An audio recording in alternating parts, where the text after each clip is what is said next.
Hey everybody, it's Nat C. Jones with Nat Said That, life coach and facilitator, here to help you live your best life. Now, the last video that I posted was about how to get your prayers answered, and I had a couple people reach out to me and ask that I do a video on how to actually develop a more rich relationship with God. Because of course, if you have a rich relationship with God, your prayers are more likely to get answered. So that's what I'm here to do today. I'm relaxing. I have a new location today. I'm on the couch instead of at the kitchen table because I just feel like chilling a little bit. Now, I'm going to do more research on this video and do my due diligence, but I'm going to also, and most importantly, share my personal experience with God and the things that I've done throughout my life to develop a relationship with God. I'm excited that you clicked on this video and that you're interested in learning how to develop your relationship with God. Nothing is more important to Him or to me. As I mentioned before, from now until the end of the year, I will be talking about nothing but relationships, all different types of relationships, spiritual ones, relationships with family, friends, romantic relationships, and relationship with yourself. I truly believe that there's nothing more important than relationships in life. And I don't believe that there is any other relationship more important than the relationship that you have with your Creator. How to develop a relationship with God. Let's get started. Tip number 1 on how to develop a relationship with God: seek Him with genuine motives. Now, there's a scripture that came to mind when I began to make this video, and it says, it's Isaiah 55:6. It says, seek God while you may find Him.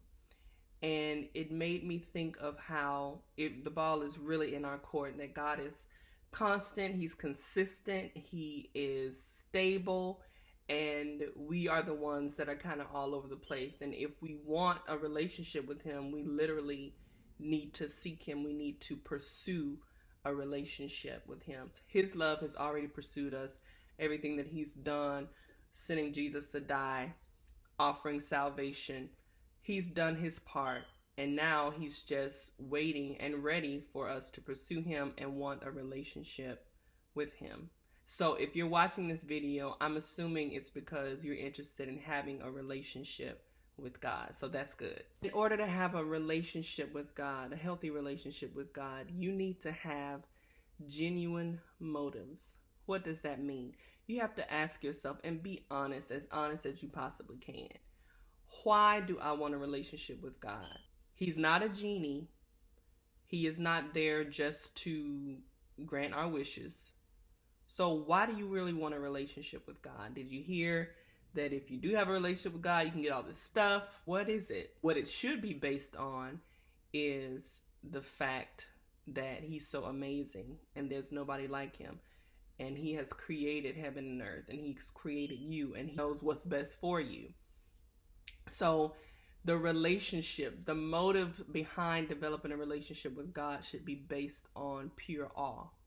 Like, I'm just in awe of Him and everything that He is and everything that He does. And I just want to get as close to Him as possible, no matter what. Those are genuine motives, okay? Motives that are not genuine are, wanting to be close to God because you feel like you'll get blessings, financial blessings, that He'll help you find a husband, He'll help you find a wife, or whatever. If your motive for getting close to God is to receive something from Him, that's not a genuine motive, and you need to fix that. Now, someone asked me this question before because I keep saying He. God is not a man. He doesn't have a gender. He's not a man. He's not a woman. He's a spirit. We use the word He in the English language because English, like many languages, is a masculine language. So He's not a man, He's not a woman, but He's chosen to reveal Himself through the Bible in masculine terms. You could say it, but when you use the pronoun it creates a disconnection between humanity and whatever it is that you're talking about. We say it about animals, we say it about the sky, trees, things that we don't really feel connected to, things that we don't personify. But God is a person. He just has no gender. But we say He, and I keep saying He because of the English language. Language is limited to describe God and what He is and who He is. So I don't want you to get caught up on that, especially you feminists out there Don't get caught up on me using he or anybody using he to describe God. It's just language. The Bible also describes him as the full-breasted one and talks about him being nurturing, a mother to the motherless. So it's not about gender, it's about power. Tip number 2, know him. In order to get to know God, you have to spend time in his word. I mean, you got to read the Bible. You have to get in there and learn his ways. What are things that he would do? What would he not do? How does he speak? To know God is really to love God. And if you get to know God and his ways, he will be irresistible to you. When you read the stories in the Bible, all you can see is the love that he has for humanity and the lengths that he's willing to go to and through in order to save us, in order to love us and be there for us. The Bible says that God is love. This is a difficult concept for a lot of people to understand because we make all of our relationships the same. All relationships are not created equal. The relationship that you have with your significant other, your parents, your family, friends, is nothing like the relationship that you can have with God. Literally, because God is perfect and his love is unconditional and has not been earned by us. It is purely a gift. And no one loves us more than he does because he's the one that actually thought us up and decided to create us. Even our own parents don't know us as well as he does, and we don't know ourselves. Most of our relationships as human beings are performance-based relationships. Even our most intimate relationships, there's a performance factor to it. So for instance, even people who get married, some people get married, some women get married because they want financial stability and the man has money and she doesn't, and some men get married for the same reasons. Some, we make connections and relationships with people because we think they may benefit our career or our life, or they have something that we need. Because we have those kinds of relationships out here in society, it is really difficult to approach God with that type of relationship model. God is a spirit, and so he looks at the inward part of us, while everybody else can only see the outward part of us. And the inward part of us is the part that is eternal, and that's the part that he's most concerned with. The internal part of us is the spiritual part of us, and it is eternal. And it's the part of us that was with him in the very beginning. And God's love for us, because of that, God's love for us is eternal, and it will never stop. If only you knew, like Patti LaBelle said, if only you knew how much he really loves us. You got to get to know him. Tip number 3 is to raise him up. You have to put God on a pedestal. Honestly, he's the only one that deserves to be on a pedestal. But put him there and make him the number one priority in your life. Now, what that looks like day to day is not what a lot of people think it looks like. You don't have to go around here like a monk and, only singing hymns and wearing your church dress everywhere you go, hot and sweating outside, and, going through all these motions and acts so that people can think that you and God are best friends. Like I said before, God is not impressed with any of those things. God is only concerned with what's going on with you on the inside. Even when you pray, he's looking at your heart. He's not looking at whether you're on your knees or not, how many big words you use, how long the prayer is, your facial expressions. He's not into any of that. That's what people like to see. God's not impressed with that at all. He wants your heart. He wants you to be genuine and to be real with him. And he wants to know that he is your priority. So I expressed this. There was a time in my life where I knew that me and God were extremely close, closer than I had ever been. And when I was in that vein, what I was doing is every morning when I woke up, before I even opened my eyes all the way, I started thanking him. I started telling him how much I loved him. I started just worshiping him, laying right there in the bed before I got up, saying, before I do anything else, I want to connect with you. Before I even open my eyes, I want to connect with you. I would do the same thing before I went to bed at night. I would lay in my bed and I would close my eyes and I would think about God and I would talk to him until I went to sleep. Now, I'm not, when I say talk to him, I'm not talking about the way I'm talking to you. Again, God is spirit. When you pray, you can pray out loud if you must, but you don't even have to move your lips to pray, because he hears your innermost thoughts. And when God speaks to you, he's going to speak to your innermost thoughts. So it's not going to come, or at least with me, when he's spoken to me, it's never come as this voice, because I would think I was crazy if I heard a voice and I was in the room by myself. But it comes to me when he speaks to me as a thought that interrupts my thoughts. And the thought is so pure and it's so clear that I know that it's from God. You have to make him a priority if you want to have a relationship with him. God is not like everybody else where, you know, he can be number 2, 3, or 4. He has to be number 1. If you're going to come to God, you have to come correct. Now, of course, he has grace. There are times when we forget about him. We take him for granted. You know, we go through this cycle with God where we come close to him when we're in need. When we are down and out, oh my gosh, we want to pray all day. We want to, read all day. And we draw really close to him when we're down and out. And then he blesses us. And then we take the blessing and we start focusing on the blessing instead of focusing on him. And then we end up moving away from him. And then things start to fall apart. We look up and realize that we have moved far away from God. And we say, God, where are you? As if he was the one that moved. He's like, I've been here the whole time. You are the one that are moving away from me after you got what you wanted from me. So that is going to always be the challenge in a relationship with God, just being a human being, because we're so accustomed to getting things from people in relationships and saying, well, if you loved me, you would do this, or, you don't do for me what you used to, so I don't feel the same way about you that I used to. When we bring that to God, first of all, he doesn't deserve it like people do sometimes, because he does everything right.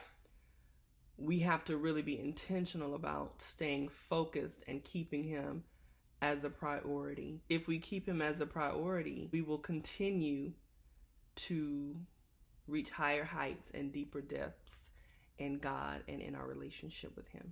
There will be times in your relationship with God, just like any other relationship, where you will take him for granted and his presence will begin to wane in your life.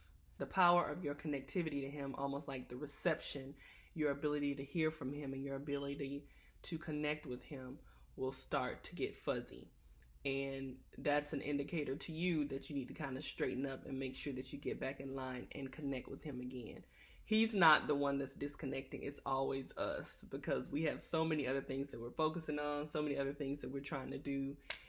And it's getting harder and harder to focus and stay connected to God. But even though it's getting harder and harder as the days go on, the more you do it, the better your life will be. Because nobody knows more than God what you need, who you are, and, what will make you happy. Tip number 4 is try in the relationship with God. Try, but not too hard.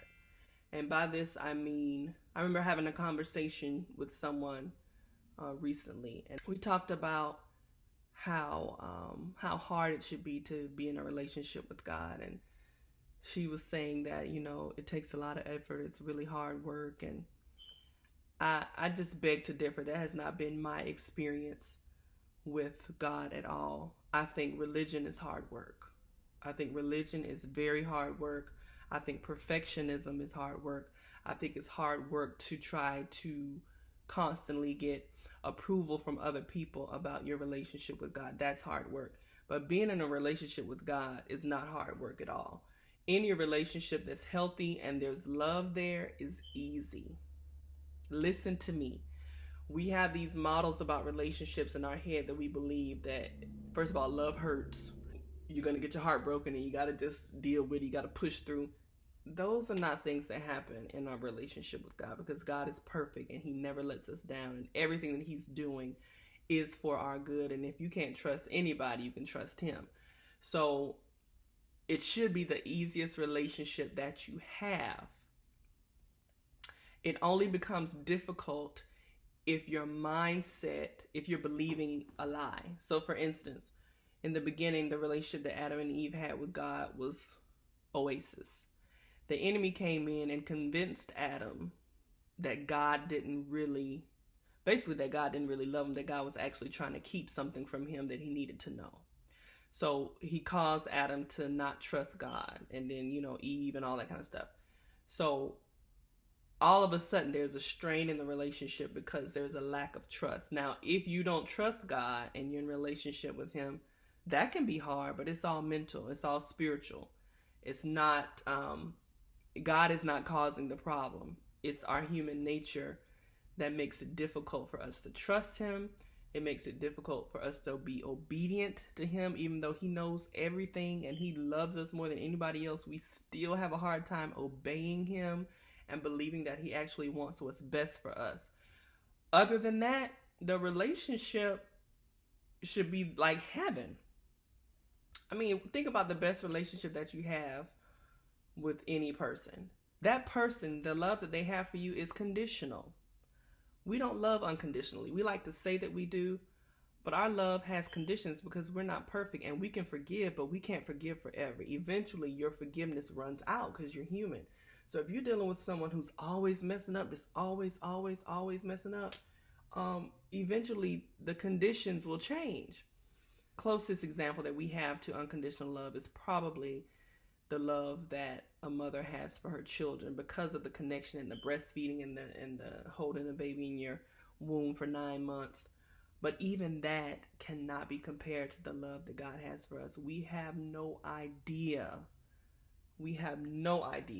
How much he loves us. And if we could just get a glimpse of a little bit of it, it would blow our minds. So the reason I say you don't have to try so hard, and I was telling this to the person I was talking to about how the relationship with God is supposed to be so much work. I disagree. I think if you love God and he loves you unconditionally, the relationship is going to be easy, because when you love someone, you just want to please them. And if you focus on the love, there are no problems. So don't believe that it's going to be hard. Don't think about, what am I going to have to sacrifice? The love that you have for God and the love that you develop in this relationship, it will make everything else seem worthless anyway. It really will. So you don't have to try hard. Just love him. Just grow organically in a relationship with him like you would anything else.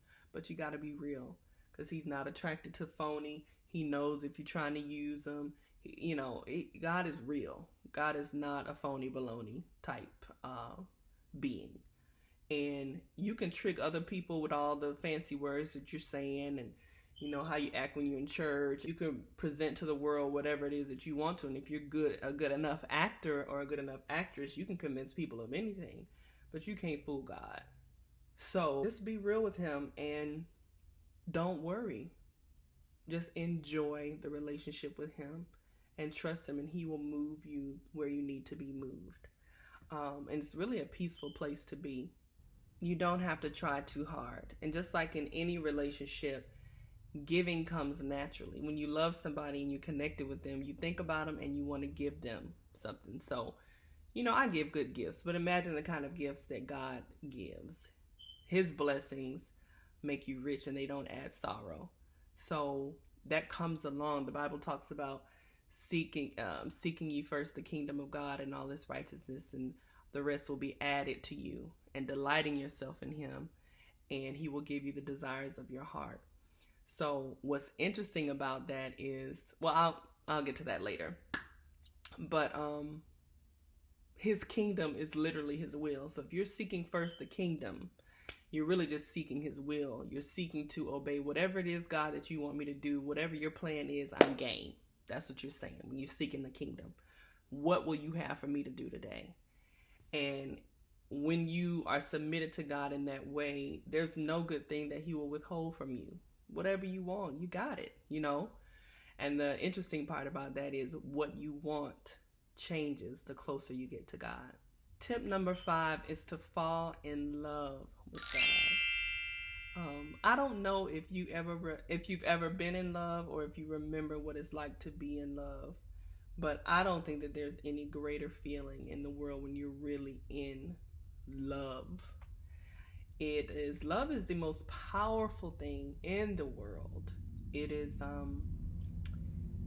it's awesome, and the love of God is the purest love that you're ever going to come across, and it's the most authentic, decadent love that you'll ever experience. But as I mentioned before, the Bible says, delight yourself in him and he will give you the desires of your heart. What's interesting about that, I'm by the window, guys, see, I'm in here, some cars driving by. But the interesting thing about delighting yourself in him and what that means to delight in him is you want what he wants. I just want you. When you delight in something, it's just what you're saying is, all I want is this. I don't care what I have to lose to get it. I don't care, what it means about everything else. I want you. So when you get to that point with God in your relationship where you delight yourself in him, and it's like, man, there are other things that I'm supposed to do today, but I haven't talked to God yet today, and I really want to have some time with him, so I'm going to just get to the other stuff later. When you start making him that kind of priority because of your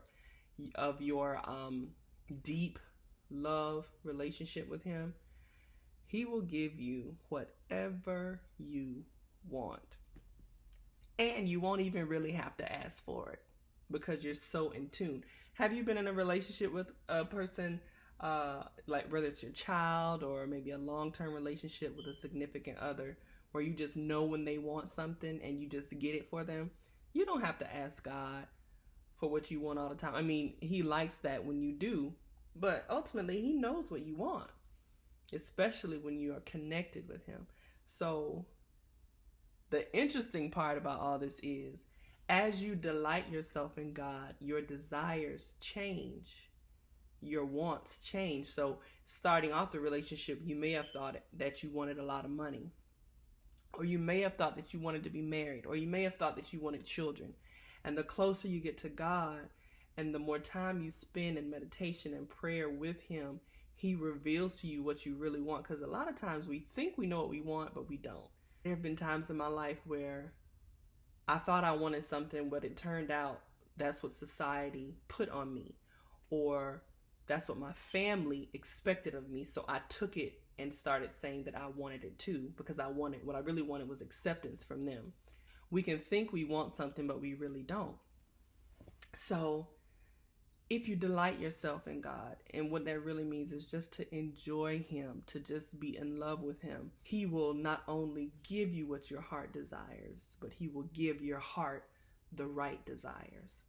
You understand that? When it says he will give you the desires of your heart, he will give you what your heart desires, but he will ensure that your heart is desiring the right things for you, because all of it needs to line up with the purpose that he has for you, and it needs to line up with his will. So, but don't feel tricked when it comes to that, because the truth is you want what you want.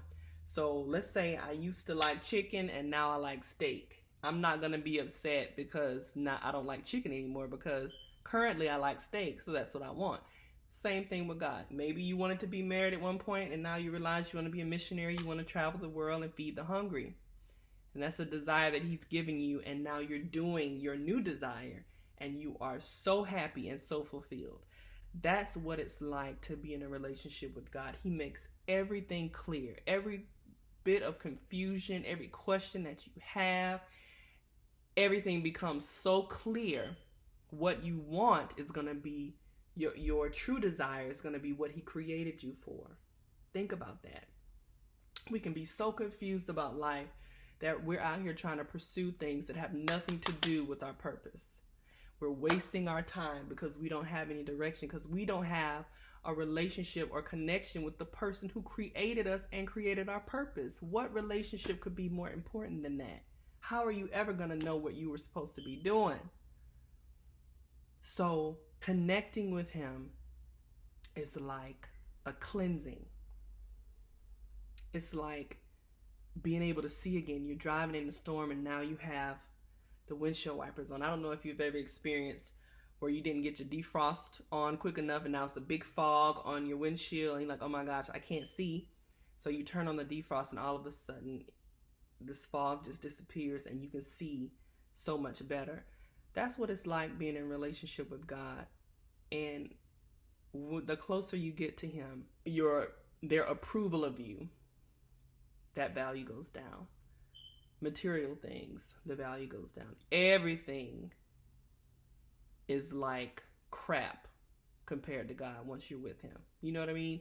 Like, it's like once you tasted a really fine wine and then somebody brings you some soda, you're like, I'm not really excited about soda like I used to be. I'm into the fine wines now. You know, it's kind of like that. Ultimately, our true satisfaction is going to come from being connected to the spirit that created us. We are not just walking meat bags that are here to eat, sleep, crap, and die. We have a purpose. We are spiritual beings in physical bodies, and to connect to a spiritual being that has no physical body, we have to be spiritual, and everything spiritual is invisible. And even though the things that matter, like our thoughts, our feelings, our spirit, those things are invisible, they do affect us physically. So what we try to do to develop a relationship with God is we try to go through all of these motions, these physical motions. Okay, I'm going to pray this many times a day. I'm going to kneel when I pray. I'm going to do this when I go to church. I'm going to do that. And that's okay if that's what you want to do, but that has no value when it comes to God. All that he cares about is your heart. And nobody else can tell that. That's the interesting thing. So you have to be careful when you go into church and you're trying to impress people at church and you're trying to make sure that the pastor likes you and all the ministers and you're trying to work your way up the ladder.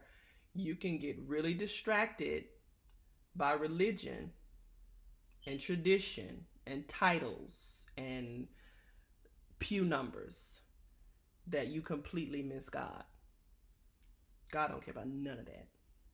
So you have to check your motives. Why am I doing the things that I'm doing? Why do I want people to see me doing this? Why does it matter if they see me praying or see me praising or see me do anything? If it's about God, why can't it just be me and God? So do not get caught up with physical work, trying to work yourself into a relationship with God. You cannot do that. You cannot work yourself into a relationship with God. There's a story in the Bible that talks about when Jesus came to hang out. I think Mary and Martha were there, and Martha was doing all this work. Like, she was cooking, cleaning, and doing all these different things, and Mary was just sitting at the feet of Jesus, just loving on him, just spending time with him. And Martha got upset with Mary for not helping her work, because she was trying to prove her love by doing a bunch of stuff, right? And I have that problem all the time. I'm always trying to work because we get confused about what he wants, because other people want you to do stuff. Other relationships are performance-based. God, your relationship with God is not performance-based. He literally wants you to start from the inside. Let's just start with how you feel about me. Let's just start with what you know about me. Start with how I make you feel, how you make me feel. Just understand me, just know me. And once you know me, all of the other things are going to fall into place. You will begin to do the right things. You'll start dressing the right way. You'll start talking the right way. But don't try to do it from the outside in. It's not going to work, and it's stupid, and it really only impresses people who don't have their stuff together either. So it's not really worth the work. Start from the inside. That's where God is. So I hope this was helpful to you. I know I was going on and on, but I love talking about God, and I'm so glad that someone suggested that I do this video. I've had a relationship with God since I was a little girl, and it's always just been about, everywhere I go, just kind of thinking, well, what do you think about this, God? And, you know, how do you feel about that? And what do you think I should do in this area? Just like any other relationship, you take him with you everywhere you go. You don't have to talk to yourself out loud. It's all internal. It could just be a thought. You know, God, I just love you. I just appreciate you for this. Just always have a heart of thankfulness and gratefulness, and telling him what you want, and telling him why you want it, and asking him for help, and asking him to make you better. And just keep your motives pure, and God will do all the work of drawing you to him. It is not hard work. when you fall in love with God. I hope that you have enjoyed this video, and I hope that it was helpful, and I pray that something about this video has pricked your interest and that you will begin to reach out to God like never before. And there's never a bad time to do it. I don't know if you've seen one of my other videos, but I've done it when God has spoken to me when I was in a nightclub with a dress on that was so short I couldn't even tie my shoe if I had shoelaces without getting arrested. I've reached out to God when I was laying naked in my bed after sleeping with a man that I shouldn't have been with. And there's never been a time that I've reached out to God and I was genuine. It was just me by myself. I wasn't trying to impress anybody. I was just like, God, I need you. What have I got myself into that he didn't quickly rush to me?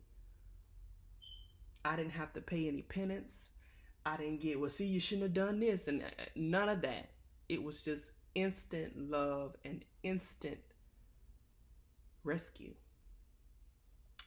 So I just want you to know him. I want you to know him the way that I have grown to know him, and I'm looking to know him better and better each day. And he has made my life such a pleasurable experience. Now, the closer you get to God, pain is going to come in life anyway. If you're away from him, it'll be pain, there will be trouble. If you're close to him, there will also be pain and trouble. But it's kind of like a hurricane. Pain, trouble, disappointments in life are inevitable. But just like a hurricane, I live in Florida. We have hurricanes every year, at least 5 every year. The issue is when the storm comes, just make sure that you are sheltered. And that's what God is. He's shelter. The storm is going to come, but you need to be in the house. You need to be close to him so that he can keep you through those hard times. I told you in another video, I lost a baby and could have lost my mind. But I learned from the past, instead of moving away from him in hurt, I moved closer to him, and my healing was astronomically fast. He really healed me totally and completely, and I had 100% peace about what happened to my son.